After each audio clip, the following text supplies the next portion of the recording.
Hi everyone, it's Vicki and Charlie from Good Housekeeping again. Happy Wednesday and happy hunkering down for the big lockdown, guys. So yeah, let's get started. So today's GH Connect, we're going to talk about colour. And what's actually started it was I was cleaning out the pantry and looking for what we had for baking stuff before I went and did our last shop yesterday, and I realized that we actually have a ridiculous amount of food coloring. It really is ridiculous. So, and it's not like we are even big bakers. I mean, we try and bake every 1 or 2 weeks, but I thought I'm sure there's some stuff we can do with the food coloring, and it turns out there's a lot you can do with food coloring. So yeah, let's show you what we did yesterday. So let's start with what's going to melt first. So, what movie did we watch yesterday, Charlie? We made colourful ice block. And why did we make it? What movie did we watch? Frozen 2. So, I was digging in the Tupperware cupboard and finding all sorts of stuff that, as you know, who knows where it comes from and who knows where half of it is gone. And I remember that we had these beautiful diamond... what do we call these? You know what I mean, the diamond ice blocky thingies. And so we made some Elsa diamond, can you see them? Should we put them on the right here? We made some Elsa diamond ice blocks, and all we needed was 1 drop of colouring fruit. In retrospect, we could have put a jelly baby in it. I think that could have been quite cool. And Charlie and I were talking about it, and we were discussing what would you put this ice block in if you were to drink something with it? Bubbly water, maybe. Some soda water would be really gratifying, because as the ice block melted, so all the food colouring would go through the water. But I would also recommend In milk. In milk, good idea. So a little bit of vanilla essence in some milk and a tiny bit of sugar syrup, I think could also be really delicious.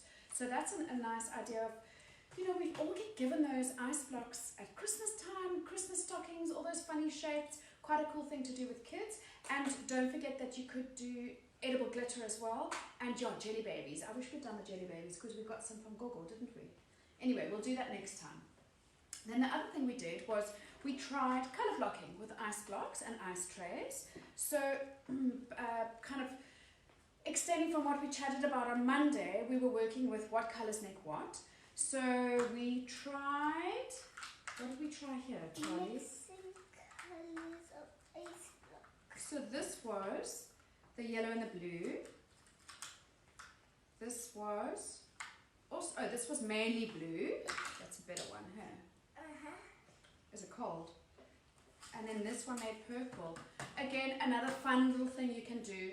So how we did it is we did 1 layer. We filled the ice block, the template halfway, the tray halfway with the colour.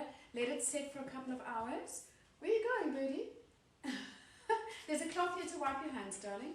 Set the template, fill the tray for half an hour, for 3 hours. What am I talking about? Came back and then did another jug and did another layer. So that's another cute thing you can do with them. And yeah, somehow ice just is one of those things that is endlessly fascinating for children. And thank goodness, because we've got some time ahead of us, guys. 21 days to be exact. The next thing I'm going to show you is unicorn cream cheese. And this is a really cute thing to do for breakfast. Come dry your hands, Charlie. And it's so easy. So I had about, I don't know, like 1/3 of a tub of cream cheese left. Not something that Charlie's going to eat. Definitely her sister Ava will have it. She loves cheese. And let's show everyone how to make unicorn cream cheese, Charlie. So when it comes to the food colorings, I do find... Yeah, Evie does like cheese. I do find that... Yeah, she loves it, hey. I do find that the gel colorants really are amazing. They give a really rich and deep color, and 1 drop is enough. I find it quite difficult to manage these guys, but they do still do the trick. A little tip is that if you dip a toothpick into, if you want to do a swirl rather than a solid color, if you just want a pale color, dip a toothpick into your food coloring and then add it that way. Oh, she's off again. Okay, okay, come help me. I'm going to do one drop, and we're just going to do, okay, you do the drop. A drop there, and then we're just going to do one little teeny drop there. That's enough. So that was blue, so we're making unicorn cream cheese, and one teeny drop of the red. It's actually the pink, and mix very lightly, because we want those swirls, okay? Good girl. I actually think we need, okay, that's enough. Okay, that's enough, that's good. And one more drop of pink, just to swirl that pink through. Don't worry about the blue. No control issues here, guys. Okay, oh, look at that. Okay, and then we've got our toast, and okay, that's a great job, ready. Okay, we do this, and I'm going to spread some toast, and you are going to do the decorating. Okay, so piece of toast, show this to camera. Can you see the gorgeous swirls this is made? So this also works really well with icing, and cream, anything really smooth, but it really requires a really light little swirl.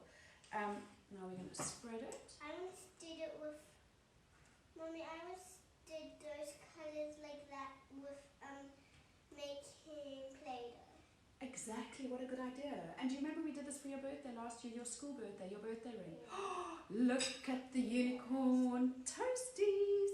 That's so cool. Okay, Charlie, now I found also, like hardly any, but enough to do the trick, little decorations. And we're going to do, these are such nice metallic colours. Here, let me put in your hand for you. And then you can, there we go, you can put on the toast. And for those of you who are keen Instagrammers, guys, this is a really Instagram friendly thing to make. Oh, do you want some more? And yeah, so you can make the unicorn swirls with pancakes, ice cream, cream cheese, waffles, anything that requires a batter, and obviously in cakes and icing as well. These are going to go the next thing, so just do one little handful, otherwise we spoil the surprise for everyone. Okay, that is beautiful. Okay, so there we have unicorn toast. Great way to get some dairy into your kids. I was going to say there's no sugar, but there's some sugar on the decorations, but that's okay. Hey, do you want a bite? Cream cheese is not her thing. Cheese isn't her thing, but Ava will love that. We'll keep that for Ava, okay? Okay, next thing is, what's one of your favourite things to eat? Good girl. Oats. So there's a sprinkle in it already. Okay, so we're going to make Smurf oats now, guys. Charlie loves oats, low GI, breakfast, good breakfast thing to have. I don't know about you, but I'm finding my kids just want to eat and eat and eat. So it's really, I'm just finding it useful to get a nice, big, healthy meal in the morning. So this is so simple. Just going to make it on a small version for you in a little teeny tiny bowl, just so that you can see how it works. Charlie, you can do the Smurf on it. 1 or 2 drops. Maybe hold it upright a little bit more. There we go. And one more. Okay, that's plenty. Thanks, sweetheart. Oh, no, we're not going to do red because Smurfs, what colour are Smurfs? Blue. Okay. Let's see if we need any more. I think we might be okay. Oh, good job, love. Okay, I think you're right. One more. Look at those ones. Yeah, that's worked out really well. Okay, do you want to add a little bit of milk? Yeah, you like milk with your oats, don't you? Okay, and let's show the camera what it's looking like. Okay, let's show everybody. Unicorn oats, guys. Seriously easy. Great way to bribe your kids to have something healthy. And, okay, not exactly Mother of the Year on the health front, but I've never made anything that doesn't make a child happier than sprinkles on anything. Hey. Apples with sprinkles on them, oats with sprinkles on them. So, oh, the sprinkles on. No, you bad. I'll never do it. One more. Okay, I'll get into trouble. Okay, show everybody. Show everyone to the camera first. Okay, then you can have a taste. Okay, so as you can see, if you mix it in? Oh, that looks amazing. Again, the same thing you can do cake batters. I mean, how did rainbow cakes get so popular? Thanks to food colouring. Go for it, sweetheart. Is it nice? Oh, I'm so pleased. Well done. Okay, let's talk about the next thing is the Flowers. So it's not rose season, so I don't know if any of you remember doing this as children, but somehow in the recesses of my brain I remember that we used to do this as kids, and we happened to have white flowers in the garden. I have no idea what these flowers are.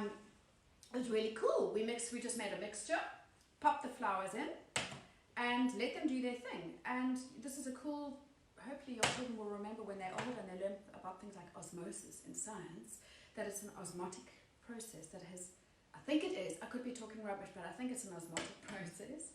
And it sucked up all the colouring into the, I'm going to hold it closer to camera. Can you see how pink those flowers have got now?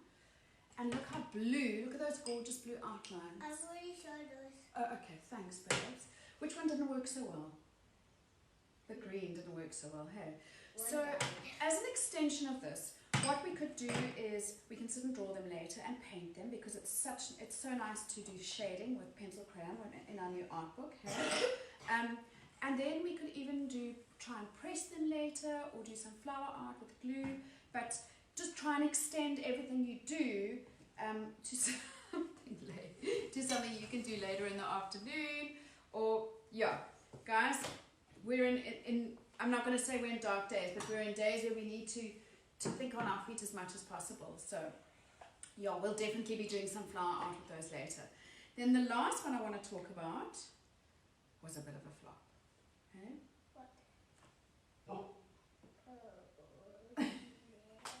Okay, so let's explain what we wanted to do. We wanted to make sugar crystals, okay? And what we did is we took a cup of sugar and a quarter cup of water, which I know is the right amount of ingredients. However, I took it way over boiling point. I don't have a sugar thermometer at home. I'm certainly not going out to go and get one. But what I can explain to you is how to do this. And then we're going to make new ones, and I'll show you again on Friday that we've had some success. So, yeah, you can wipe your hands on there.